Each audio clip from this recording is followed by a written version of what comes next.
And in the next cube, going left on the bottom, some of the bigger figures, only 4 in here, but Dragon Man is not necessarily a Build-A-Figure, but he is a highly coveted and highly sought after bigger figure. And then the Man-Thing Build-A-Figure, which I think is a really nice Build-A-Figure, and the Wendigo Build-A-Figure. And finally the Fin Fang Foom Build-A-Figure, which is a very tough Build-A-Figure to complete these days, and it was even back then. Those figures were scarce, and I don't know, some people were just hoarding certain figures to complete this guy. I don't know too many people that have this completed, so this is one that I'm happy to have and to hold on to. And heading back up, this is another Spider-Man themed cube. So there's the Ultimate Green Goblin Build-A-Figure. Some of the best flames you will ever get for a display because they take light really well, and you can get these flames to look really good in a display. So if you never completed the Build-A-Figure, but if you got a chance to grab the figures that are packed in with the arms and the flames, then I'd say grab them, because you could just really collect quite a few of these flame effects and use them as background effects. Like I said, they light up really well, but this was a decent Build-A-Figure.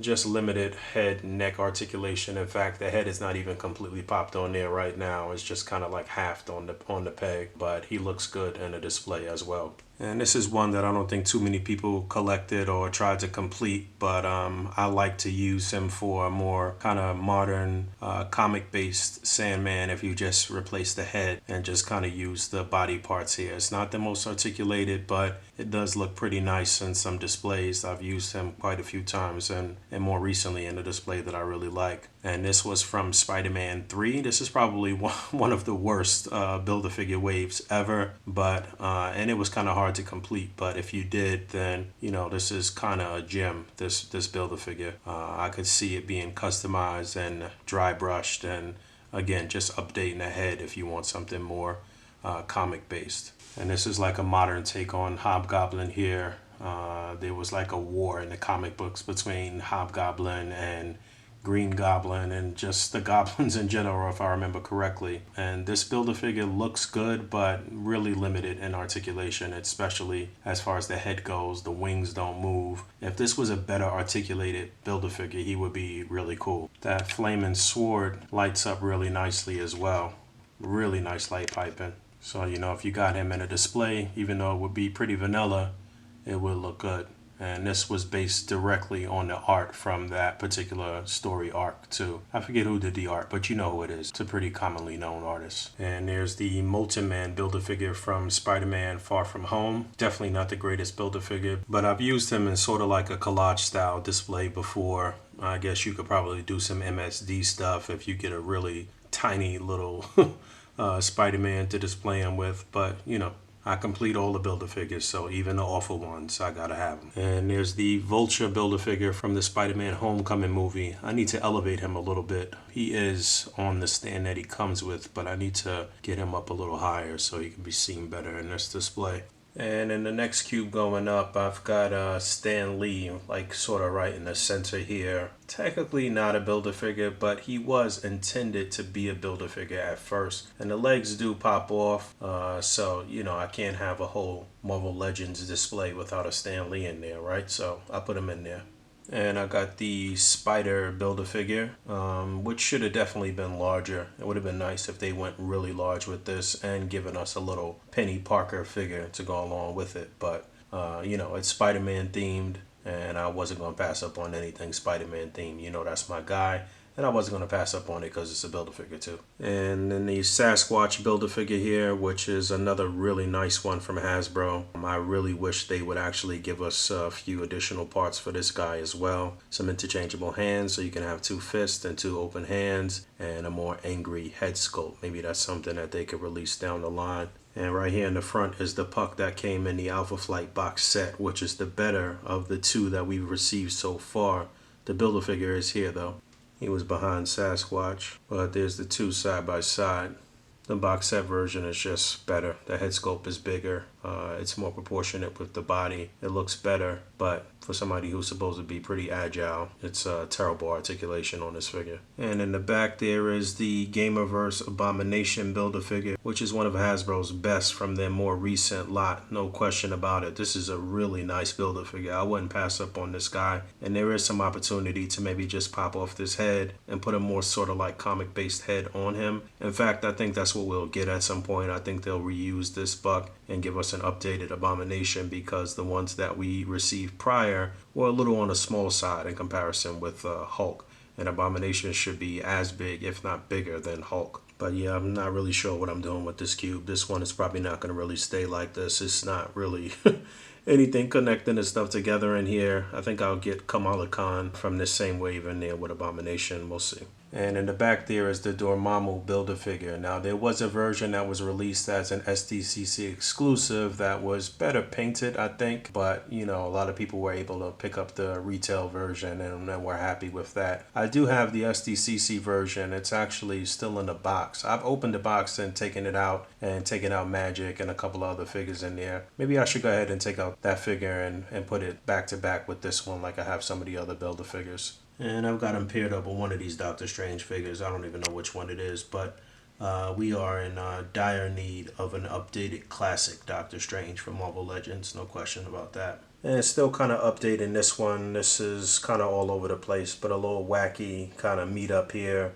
Got a Deadpool that came from the Ultimate Riders set.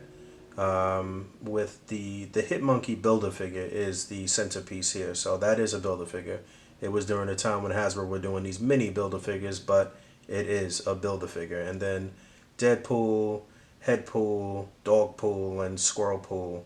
Dogpool and the Squirrel came together with this Deadpool and the Ultimate Rider set, and Headpool came with the Lady Deadpool. I think I had Bob in here with this little crew at some point too. Maybe I'll get him back in there. And then I've got the old Toybiz Ghost Rider bike with the updated Ghost Rider from the Rhino Build-A-Figure wave, if I'm not mistaken. And I had him as part of a Thunderbolts crew in this cube originally with the old Hasbro Red Hulk, but ended up updating it with the newer Red Hulk that we got recently. And there's the old Toybiz Ghost Rider. Got a kind of classic version and a more modern version in the same cube. Again, not sure what I'm doing here. And moving over left, but still at the top, this is the Jubilee Build-A-Figure here, which was another very hard, smaller Build-A-Figure to get. And I got her paired up with the Ultimate Riders Wolverine. I think it's the body of that figure with the head from the updated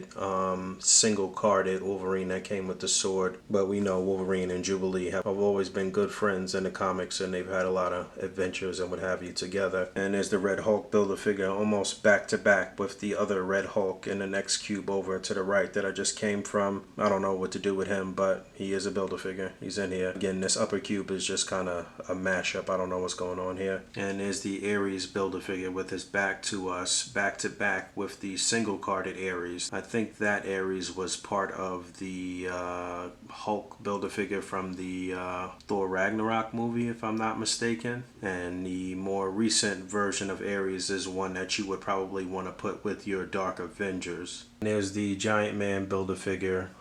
This was actually re-released single carded with the updated lower legs with the boots that look better without the tongue hanging out. I didn't pick that up yet. I think I will, just to have them both back to back in here. But this is a cool one to have for some MSD stuff. And this is the Mantis Build-A-Figure paired up with the Ego figure here. Another smaller Build-A-Figure, more recent one, but nice. And going downward, moving into the next cube, a few gems in here. That is the little Gremlin figure that I'm focused in on right now. That came packed in with the Mecha Hulk back there, which is from the old Toybiz days from the Hulk Classics line. And then there's Abomination. That was the Abomination Build-A-Figure that came after the Abomination that was packed in the Wrath box set, which I'll show shortly.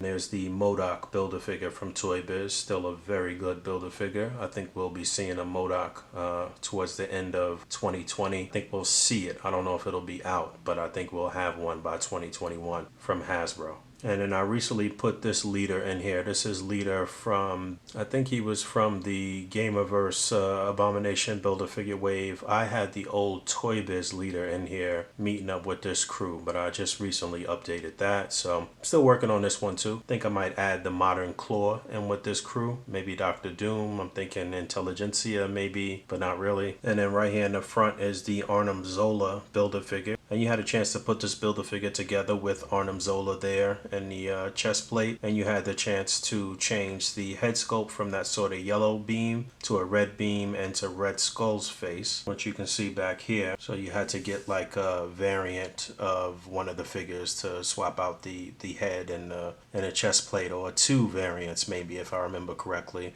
I thought this was cool when Hasbro was doing this. Some people didn't really like it, but it was a way for them to boost sales and for you to have more playability out of a single Build-A-Figure that really kind of turns into two. So speaking of which, here is the sort of Onslaught Build-A-Figure with the Red Skull head that was from I forget the name of the story arc in the comic books. Was it Avengers versus X-Men when that happened? No, it was before that. It was like, no, I think it was after Avengers versus X-Men. The Access event is when we saw Red Skull become Red Onslaught.